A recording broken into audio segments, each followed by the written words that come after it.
अस्सलाम वालेकुम अजीज तलबा और तालिबात। अपने दुरूस के सिलसिले को आगे बढ़ाते हुए हम पढ़ रहे थे बायोलॉजी के बायोलॉजी का थर्ड यूनिट रिप्रोडक्शन। इसका इंट्रोडक्शन हमने पढ़ा। मैंने आपको बताया कि रिप्रोडक्शन जो है ये एक ऐसा मेथड है जिसके जरिए आदमी अपनी रेस को कंटिन्यू करता है, अपने नंबर को मल्टीप्लाई करता है। बस ये दो बातें आप याद रखिए, अपनी रेस को कंटिन्यू करता है, अपने नंबर को मल्टीप्लाई करता है। क्योंकि मैंने आपको कल ये बात अच्छी तरह समझाई कि कोई भी आदमी दुनिया में, कोई भी चीज, कोई भी शय कायनात की इटरनल नहीं है, इसकी फना है एक न एक दिन, इसकी एक न एक दिन फना है। तो उस फना से जो है पहले एक लिविंग इंडिविजुअल अपने फना से पहले क्या करता है, अपना एक यंग वन प्रोड्यूस करता है, अपनी एक नई जनरेशन प्रोड्यूस करता है जो इसकी रेस को कंटिन्यू करता है तब तक जब तक अल्लाह चाहेगा इस कायनात का निजाम चलाना। तो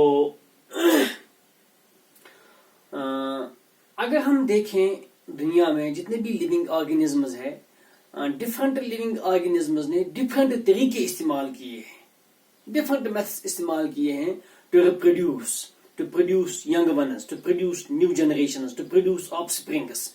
मुख्तलिफ तरीके हैं, एक ही कोई पर्टिकुलर तरीका दुनिया में। जैसे आपने पढ़ा nutrition, some are autotrophs, some are heterotrophs. Autotrophs में आधे हैं फोटो ऑटोट्रॉफस, आधे हैं कीमो ऑटोट्रॉफस। हेटेरोट्रॉफस में आधे हैं होलोजोइक न्यूट्रिशन कहते हैं, आधे सेप्रोफाइटस है, आधे सिम्बायोटिक न्यूट्रिशन कहते हैं, आधे पैरासाइटस है।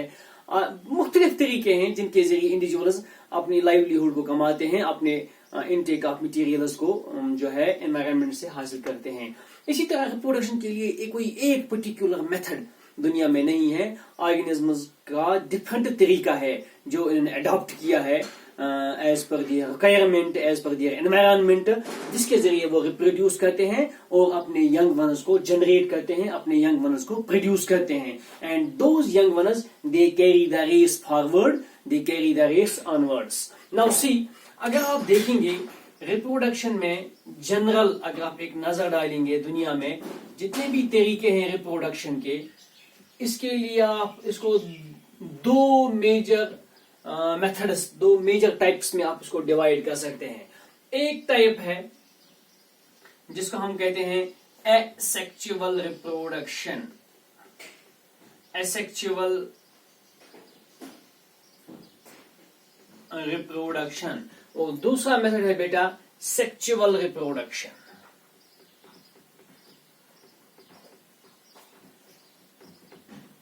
Sexual reproduction, asexual reproduction and sexual reproduction. These are two methods of reproduction found in the living world. जितना भी living world है लगभग इन्हीं दो में से एक तरीका है क्या? asexual reproduction जो होती है यह आप डिटेल में पढ़ेंगे। यहाँ पे मैं आपको थोड़ा बहुत इसका तारुफ देता हूं ताकि आपको बात समझ आए। यहाँ पे एक ही पेरेंट हो, इट इज मोनोपेरेंटल, इसको हम कहते हैं मोनोपेरेंटल। एक ही पेरेंट ऑफ स्प्रिंग को जनरेट करता है, न्यू इंडिविजुअल को जनरेट करता है। आप याद रखेंगे word of spring is used for an individual which is the result of sexual reproduction. Sexual reproduction में जो हमें इंडिविजुअल बनता है उसको हम ऑफ स्प्रिंग कहते हैं। एसेक्सुअल रिप्रोडक्शन से जो हमें नया इंडिविजुअल बनता है उसको हम गैमेट कहते हैं। आगे इसकी हम डिस्कशन पढ़ेंगे इंशाल्लाह। तो method of reproduction in which only one parent is involve, इसको हम कहते हैं मोनोपेरेंटल। इसमें सेक्स ऑर्गन्स नहीं इन्वॉल्व होते हैं। इंडिविजुअल्स में सेक्स ऑर्गन्स होते हैं, उनमें गैमीट्स बनते हैं। आपने पढ़ा है 8th में भी इसका कंसेप्ट है, आपको थोड़ा बहुत जहन में होगा। गैमीट्स, स्पर्म्स एंड एग बनता है, फिर उनका फ्यूजन होता है, मेल पार्टनर फीमेल पार्टनर, तो उस फ्यूजन से फिर बच्चा बनता है। तो यहाँ पे वो चीज नहीं होती है। एक सिंगल इंडिविजुअल अपने बलबूते पे एक नई जनरेशन को क्रिएट करता है, जिसकी मैंने आपको परसों एग्जांपल दी थी। अगर आपको कल शायद मैंने एग्जांपल दी थी, आपको याद होगा कि अगर आपके गार्डन में एक रोज प्लांट है, आप 10 लगाना चाहते हैं तो आप क्या कहते हैं, आपको मेल और फीमेल साथ में नहीं रखना पड़ता, फिर फर्टिलाइजेशन का इंतजार नहीं करना पड़ता, फिर वहां से बीज निकलेंगे, फिर आप बोएंगे नहीं। आप इसी पेरेंट प्लांट के ब्रांच काटते हैं और 10 जगहों पे लगाते हैं, तो आपके पास 10 प्लांट हो जाते हैं। फ्रेस हमारे पास है पॉपुलर, इसको हम ब्रांच कटिंग्स कहते हैं, मुख्तलिफ जगहों पर लगाते हैं, नंबर मल्टीप्लाई होता है और नए नए प्लांट्स बनते हैं, यही तो है रिप्रोडक्शन। तो इस मेथड ऑफ रिप्रोडक्शन में there is it is monoparental, there is no involvement of two parents and there is no involvement of sex organs in case of asexual reproduction। अगर आप देखेंगे asexual reproduction के बहुत सारे methods हैं। एक method है, इसको हम कहते हैं बेटा वेजिटेटिव प्रोपागेशन। वेजिटेटिव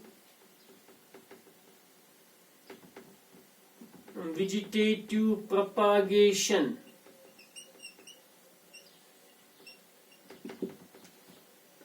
एक मेथड है इसका बेटा, इसको हम कहते हैं फिशन। फिशन में two types, binary fission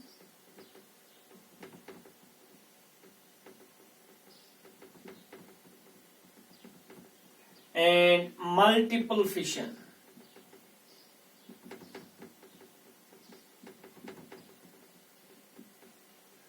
binary fission and multiple fission, fission के दो टाइप्स है, binary fission and multiple fission. आगे आप देखेंगे एक और मेथड है एसेक्सुअल रिप्रोडक्शन का, उसको हम कहते हैं बडिंग। एक और मेथड है बेटा, इसको हम कहते हैं fragmentation.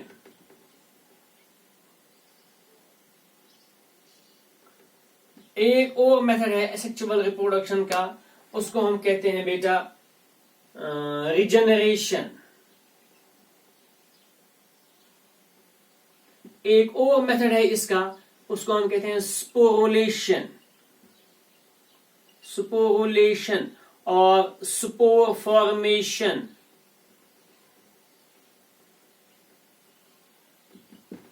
Spore formation, fission, budding, fragmentation, regeneration and sporulation या स्पोर फॉर्मेशन।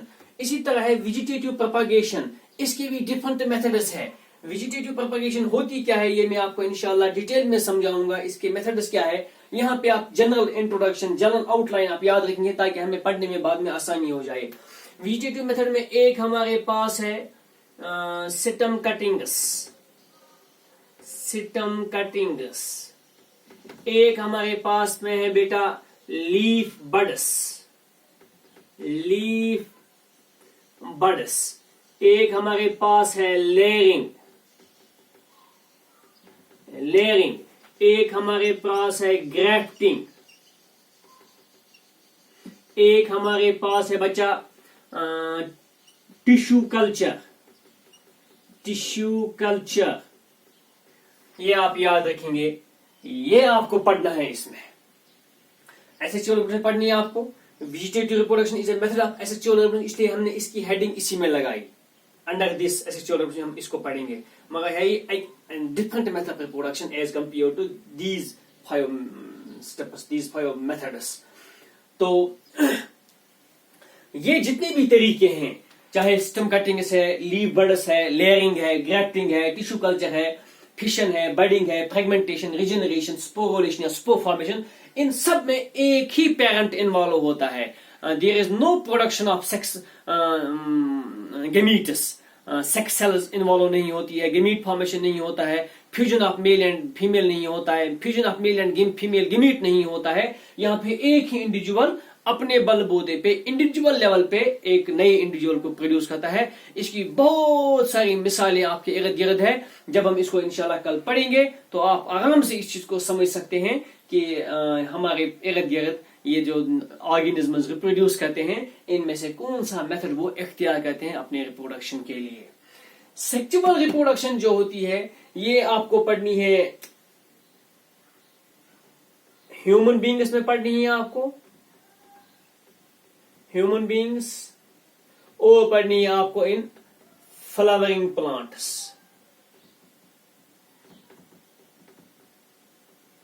प्लांट्स में सेक्सुअल रिप्रोडक्शन होती है in flowering plants. Flower is the sexually reproducing part of the plant. It's a modified shoot, remember it's a modified shoot. This question was asked in some 2006 or 2008 MBBS question. flower is a modified shoot. It is modified to carry out sexual reproduction in plants. जब हम वहां पहुंचेंगे तो मैं आपको इंशाल्लाह पढ़ाऊंगा। फिर इसके बाद आपको इसी में से आएगा फर्टिलाइजेशन कैसे होती है और एम्ब्रियोजेनेसिस कैसी होती है एंड बर्थ कंट्रोल क्या होता है और इसके लिए जो है रिप्रोडक्टिव हेल्थ के बारे में थोड़ा बहुत आपको पढ़ना है। तो ये है आपका सिलेबस जो जिसका मैंने आउटलाइन खाका खींचा है ताकि आपको बात समझ आए। 10th क्लास में आपको यही चीज पढ़नी है। एक पढ़ना है आपको वेजिटेटिव रिप्रोडक्शन, इसके मेथड्स, ये वेजिटेटिव प्रोपगेशन क्या होती है, वेजिटेटिव रिप्रोडक्शन क्या होती है, इसकी मेथड्स क्या है, इसकी एग्जांपल्स ले लेकर आपको याद रखना है इनको। इसी तरह एसेक्सुअल रिप्रोडक्शन में fission, budding, fragmentation, regeneration and sporulation किन किन ऑर्गेनिज्म में होती है और किस तरह होती है, इसकी डायग्राम्स में बनाऊंगा, आपको समझाऊंगा इंशाल्लाह। सेक्सुअल रिप्रोडक्शन ह्यूमन बींग्स में कैसी होती है और फ्लावरिंग प्लांट्स में कैसे होती है, ये आपको इंशाल्लाह इस चैप्टर में सिखाया जाएगा। तो जब तक आप इस आउटलाइन को याद करेंगे, इसको अपने टेबल पे बनाएंगे, तब तक मैं इंशाल्लाह आपके लिए दूसरा लेक्चर तैयार रखूंगा। उम्मीद है आपको ये बात समझ आई होगी। अस्सलाम वालेकुम व रहमतुल्लाहि व बरकातुहू।